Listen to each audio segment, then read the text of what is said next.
नहीं माना कि ये मोटिवेशनल ज्ञानी चूतिया होते हैं, पर इतने ये आज पता चला मुझे। मोटिवेशन ले लो, मोटिवेशन 10 की दो मोटिवेशन।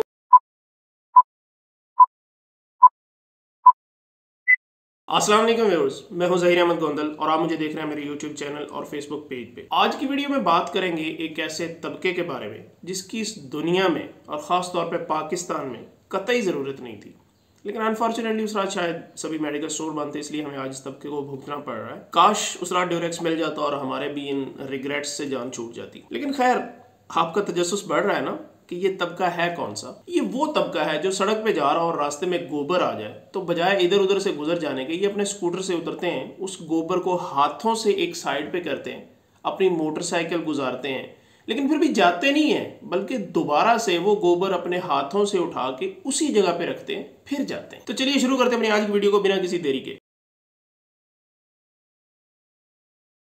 भैया आज हम बात करेंगे मोटिवेशन के नाम पे अवाम का चुतिया काटने वाली मखलूक की। जी, तो जैसे आपने सुना कि आज की वीडियो में हम बात करेंगे मोटिवेशनल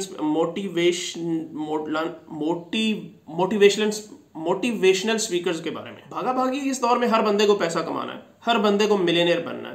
पहले तो लोग कहते थे बेटा 4 पैसे कमा लो जिंदगी अच्छी कट जाएगी।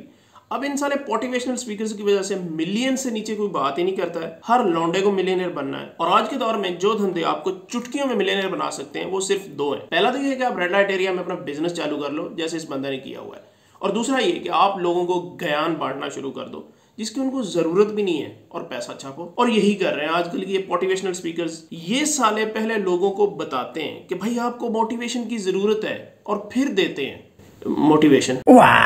जैसे वो कब्ज वाला बंदा बार बार जाता है ना वॉशरूम, लेकिन उसको आती नहीं है, ठीक इसी तरह लोग भी जाते हैं इनके सेमिनार्स में मोटिवेशन लेने, लेकिन उनको भी आती नहीं है मोटिवेशन। लोग इनके सेमिनार्स में जाके इनका ज्ञान तो ले लेते हैं, लेकिन वो ये भूल जाते हैं कि दिया हुआ ज्ञान और पराई औरत बस दरवाजे तक साथ होती है। हर मोटिवेशन अपनी बात को यहाँ से शुरू करता है। तो गहरा नुक्ता बताने लगा। अच्छा, एक गहरा नुक्ता बताने लगा हूँ, एक जिंदगी बदल देने वाली बात बताने लगा हूँ, लेकिन मोटिवेशन के नाम पे हक दो बस यही करते हैं ये लोग। और जब वो गहरा नुक्ता बताते हैं तो पता चलता है कि ये तो टट्टी है। क्योंकि यार इनकी बातों में ना, बल्कि इनकी कहानियों में दुनिया जहान की हर बात होती है सिवाय मोटिवेशन और LOGIC यानी कि लॉजिक के। तो चलिए जरा एक एक करके इनकी लेते हैं मोटिवेशन।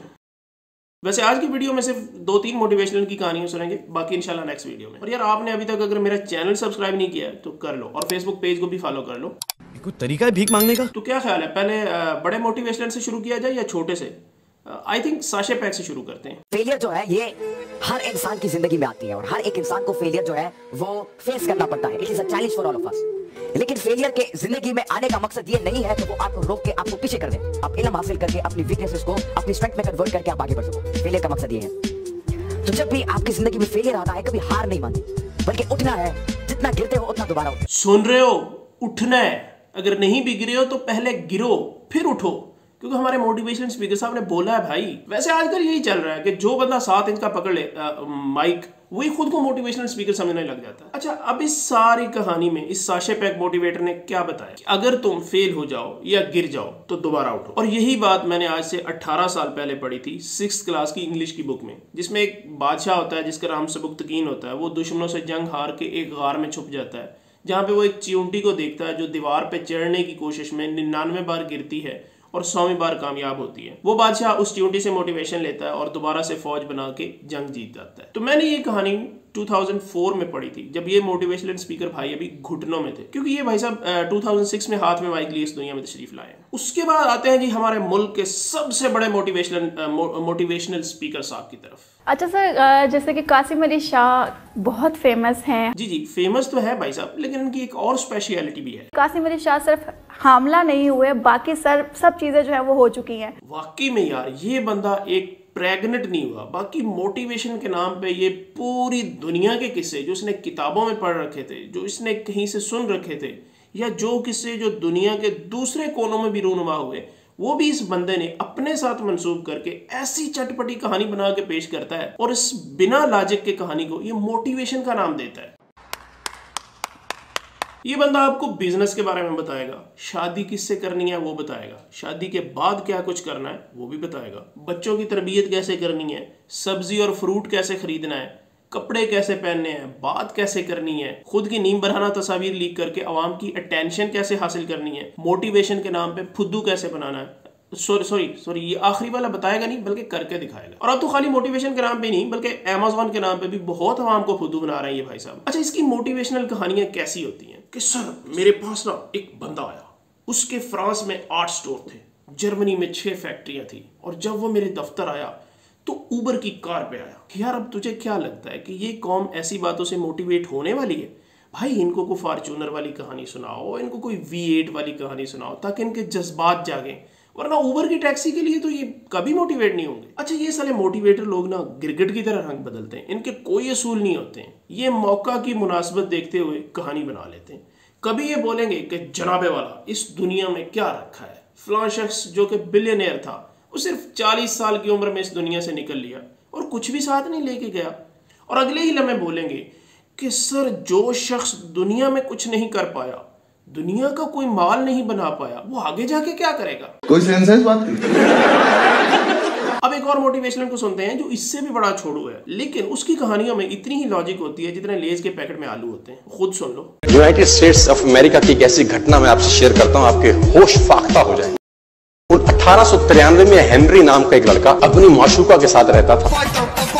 अब हेनरी की जो गर्लफ्रेंड थी, हेनरी ने उस गर्लफ्रेंड को डंप कर दिया। ये अच्छा नहीं किया हरामी हेनरी ने। अब उस गर्लफ्रेंड जब अपने घर गई, उसने अपने भाई को अपनी आप बीती बताई। अब उस भाई को बहुत गुस्सा आया, भाई ने रिवॉल्वर निकाला। रिवॉल्वर निकालने के बाद हेनरी के घर गया और हेनरी को शूट। है ये अमेरिकन में भी इतनी गैरत होती है क्या? से शूट किया, हेनरी गिर गया और वो गोली उसको छूते हुए पीछे एक पेड़ था उसमें जाके धंस गई। अब हेनरी गिर गया, हेनरी गिर गया। उस लड़की के भाई को लगा कि हेनरी मर चुका है, उसने अपने आप को शूट कर लिया। वाह गैरतमंद भाई, खुद को भी मार लिया। उसकी बहन को पता चला, उसकी बहन ने अपने आप को शूट किया। भाई साहब ये कुछ ज्यादा नहीं हो रहा है? भाई भी गुजर गया और बहन भी गुजर गई। अब हेनरी की गोली सिर्फ कान से लग के पेड़ में लगी थी। हेनरी खड़ा हो, हेनरी को मारने वाला मर गया, उसकी गर्लफ्रेंड जिसने उसको मरवाया वो भी मर गई, लेकिन हेनरी कमीना फिर खड़ा हो गया, जैसे सुबह सुबह खड़ा होता है दरवाजे के सामने दूध वाला। कुछ भी। इस घटना को 20 साल गुजर गए। हेनरी अपने घर का निर्माण कर रहा था। हेनरी ने जब घर का निर्माण किया, उसको लकड़ी की जरूरत पड़ी। अब उसको लकड़ी की जरूरत पड़ी, उसने दूर कहां जाऊं, ये पेड़ से ही काट लेता। अब वो गोली पेड़ में धसी हुई है। मतलब उस पेड़ को 20 साल तक किसी ने नहीं काटा। पेड़ था या सिखों की बगलें? 1893 में शूट हुआ, 1913 में उसने पेड़ काटना शुरू किया। अब उसने कहा पेड़ कैसे कटेगा, उसने डायनामाइट लगा। नहीं माना कि ये मोटिवेशनल ज्ञानी चूतिया होते हैं, पर इतने ये आज पता चला मुझे। नहीं मतलब क्या, कुल्हाड़ी और आरी वगैरह 1914 में इजाद हुई थी, जो हेनरी हरामी पेड़ काटने के लिए डायनामाइट लगा दिया, और वो भी उस दरख्त के नीचे जो उसके घर में था। और फिर 1913 में डायनामाइट क्या बेकरी से मिला करते थे, जो 2 ब्रेड लेने गए और साथ ही 3-4 डायनामाइट पकड़ लिए। जैसे ही डायनामाइट ब्लास्ट हुआ, गोली उड़ी और सीधा उसके माथे के बीच में जाके लगी। ए सोनू शर्मा, तू कभी पाकिस्तान में होता ना और तेरे इस मोटिवेशनल चुतियापे का जितना भी महंगा टिकट होता मैं खरीद के जाता, और जैसे वो गोली सीधी आके उसके माथे में लगी थी ना, वैसी सीधी चप्पल मारता तेरे माथे में। भोसड़ी की अपनी कहानियों में इतनी तो लॉजिक रख लिया कर जितनी कोकोमो के पैकेट में कोकोमोज होती हैं। कभी आपको हाथी ने काटा है आज तक? नहीं भाई, हमें हाथी ने नहीं काटा। हाँ अलबत्ता मोटिवेशनल स्पीकर ने जरूर काटा है, और उनके अभी तक कोई वैक्सीन भी नहीं आई है। चलिए इसी नमूने की एक और कहानी सुनते हैं। एक आदमी मछली पकड़ रहा था। मछली पकड़ रहा था ये तो ठीक है, पर ये ऐसे कौन मछली पकड़ता है भाई? मछली पकड़ते पकड़ते उसने ताजी मछली पकड़ी। इस साला बासी मछली भी को पकड़ता है भला? एक दूसरा आदमी आया, दूसरे आदमी ने उसके हाथ से मछली छीन ली। अब मछली जैसे उसके हाथ से छीनी, उसने बोला क्यों? बोला चल मुझे दे दे, चल मुझे दे दे, क्योंकि मैं जरदारी हूँ और तू सिंध की आवाम। अपनी शक्ति दिखाई, मछली छीन ली और जाने लगा। अभी मछली जिंदा थी, थोड़ा थोड़ा तड़प मछली ने उसके अंगूठे में काट दिया, छूट गई मछली, जख्म हुआ। डॉक्टर के पास गया, डॉक्टर ने अंगूठे पे पट्टी कर दी, बैंडेज कर दी। बोला 3 दिन बाद आइए देखते हैं। 3 दिन के बाद दोबारा गया, जख्म दिखाया और ताजा हो गया। 4 दिन बाद देखा वैसे का वैसा। बोला बाजू काटनी पड़ेगी नहीं तो शरीर जाए। बाजू कट गई। किसी ने बोला तुझसे कोई गलती तो नहीं हुई, ये क्या हो रहा है, कुछ गलती तो नहीं कर बैठा? उसने बोला हाँ एक गलती तो हुई थी, किसी की मछली पे हाथ मारा था, मेहनत उसकी थी। भाई तेरी कहानी के मुताबिक किसी की एक मछली पे हाथ मारने से उस बंदे का पूरा बाजू कट गया, लेकिन यहाँ तो सूबों के सूबे खा गए लोग, उनका हाथ तो क्या भी नहीं कटा है। चलें ये सब तो हो गया, लेकिन इसमें मोटिवेशन कहाँ है भाई साहब? और ये जो फुद्दू घर से मोटिवेशन लेने आए थे, अब जाते हुए 2-2 किलो मछली ले जाएंगे। इन मोटिवेशनल स्पीकर्स ने पूरी कौम को पहले ये एहसास दिलाया कि सिर्फ जिंदगी गुजारने के लिए ही पैसा नहीं चाहिए, बल्कि पैसा ही जिंदगी है। और फिर जब उस भोली आवाम ने पूछा कि भाई साहब पैसा कमाना कैसे है, तो इन्होंने कहा ठीक है, पहले जो आपके पास पैसा है वो बतौर फीस हमें दे दो, फिर हम आपको सिखाते हैं कि पैसा कैसे कमाना है। वो बेचारे तो जो उनके पास थे वो भी उनको दे बैठे और ये मोटिवेशनल मिलियनियर बनते गए। और फिर उसी पैसे को जो इन्होंने उस आवाम से मोटिवेशन के नाम पे लूटा था, वही पैसा दिखा दिखा के मजीद आवाम को उल्लू बनाया कि देखो हम कितने अमीर हैं, तुम लोग भी आओ हमारे कोर्सेज ज्वाइन करो, हमारी सक्सेस स्टोरी से मोटिवेशन लो और तुम भी हमारी तरह अमीर बनो। और इस तरह उन्होंने मजीद पैसा कमाया और मजीद आवाम को लूटा। जब ये अपनी फजूल की कहानियों में बताते हैं कि सुबह 5 बजे उठो, क्योंकि फलां मिलियनेयर भी 5 बजे उठता था, फलां बिलियनेयर भी 5 बजे उठता था, तो हमारी आवाम बड़ी फैसिनेट होती है। लेकिन वो मेरी चूतिया आवाम, जब आपको 1400 साल पहले ही बता दिया गया था कि आपने सुबह 5 बजे उठ के फजर की नमाज पढ़नी है, तो उस पर आप मोटिवेट क्यों नहीं हुए? आज की वीडियो में इतना ही, लेकिन अगली वीडियो में बात करेंगे मजीद 2 मोटिवेशनल स्पीकर्स पे, और यकीन माने वो हकीकत में मोटिवेशनल ही हैं। क्योंकि उनमें से एक है चाय वाला जो कहता है डिग्री को छोड़ो, मिलियनेयर बनो, मिलियनेयर बनो। और दूसरा वो है जिसके गुर्बत का इतने लोगों ने फायदा उठाया और उसको इतनी अंदरूनी चोटें दी कि उसने तंग आके अमीर होने का फैसला कर लिया। और जब वो अमीर हो गया तो फिर अपनी हर वीडियो में उन्हीं गरीबों से बदले लेने लग गया जिन्होंने बचपन में उसकी गुर्बत से फायदे उठाए थे। उम्मीद करता हूँ आप इन फजूल के मोटिवेशनल स्पीकर्स की कहानियों में नहीं आएंगे और अपनी जिंदगी अपने हिसाब से जीने की कोशिश करेंगे। और आखिर में इन मोटिवेशनल स्पीकर्स के नाम एक शेर। बेचारी मासूम आवाम है, इन पे थोड़ा सा रहम खाओ, मोटिवेशन के नाम पे इनको मजीद चूतिया मत बनाओ। वीडियो अच्छी लगी तो लाइक कर दो, चैनल पे पहली बार आए तो लाल बटन को मजीद लाल करके सब्सक्राइब कर लो और घंटी को भी बजा लो ताकि मेरी हर आने वाली वीडियो का नोटिफिकेशन आपको बर वक्त मिल सके। इसी के साथ ही मुझे दीजिए इजाजत। अल्लाह हाफिज।